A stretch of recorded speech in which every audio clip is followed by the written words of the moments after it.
Good afternoon. This week in Temple and Shul we read a new book, the book of Bamidbar, which means in the desert. But we actually call it the book of Numbers in English. And the reason for that is because it has two names. It has the name Sefer Pikudim, which is the book of Numbers, because God counts us in this book more than once, more than twice. And also because Bamidbar, because most of what happens in this books of the Torah happens when the Jews are wandering in the desert between getting let out of Egypt till they come to the land of Israel. Why do we like the name Bamidbar and not Numbers in Hebrew? It's interesting because next weekend, on Friday and Shabbat, Memorial Day weekend, we will be celebrating the holiday of Shavuot, which is the holiday when the Jewish people received the Torah. And the Shabbos that we celebrate before is always the Torah portion of Bamidbar. Every week, the Shabbat before is the portion of Bamidbar. And the rabbis give a couple of reasons. The first reason is the rabbis say because Bamidbar is the desert. You know, many times we live in a society where there's so much noise. In fact, today you get noise-canceling headphones to cancel out all the noise.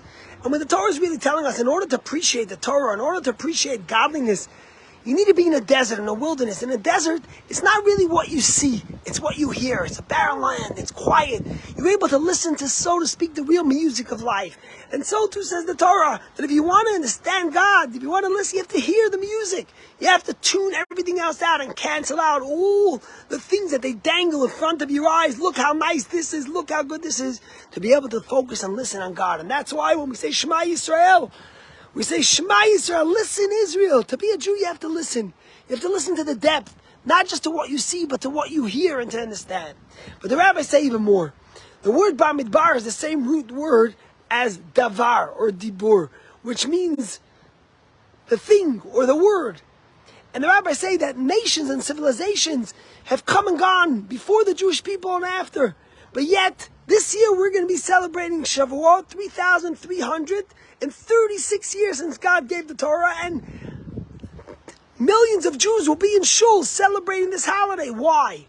Because most civilizations, they built their civilizations on a geographic land, on monetary and physical objects. But the Jewish people, what did they build their nation on? On davar and Bamidbar, on the word of God, on the ideas that the Torah gave us. And yes, you could destroy a land, you could conquer a land, you could kill people and chase them out of the land, but you can't take away the ideas, the words that people have. And that's what the Torah is telling us with the message that every year, the Shabbat before Shavuot, we read a portion of Bamidbar to remind us that we're the people of the word of God. Our connection, our bond, our covenant we made with God is so much deeper than the physical, than that which we see, than the geographical land we're in. But it's really the spiritual. That's what we hear.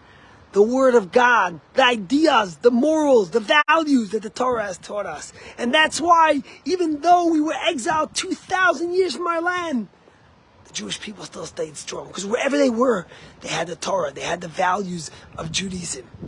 And that's a message to us today. Today, thank God, we have 8 million Jews living in Israel, and the diaspora is getting stronger. But as long as we remember that our connection, our covenant, our celebration is the ideas, the Torah, the words of God, then we continue to thrive.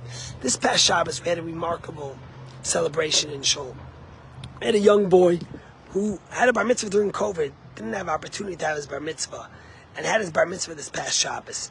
But this is a family who, for 4 generations, never had a bar mitzvah. They grew up in Minsk, in Belarus, and although they came from, like most Jews there, from prominent families of rabbinic and spiritual people, Stalinism and the Russians ripped it away from them. And as the father, the bar mitzvah boy, told me, he remembers getting beaten just because he was Jewish.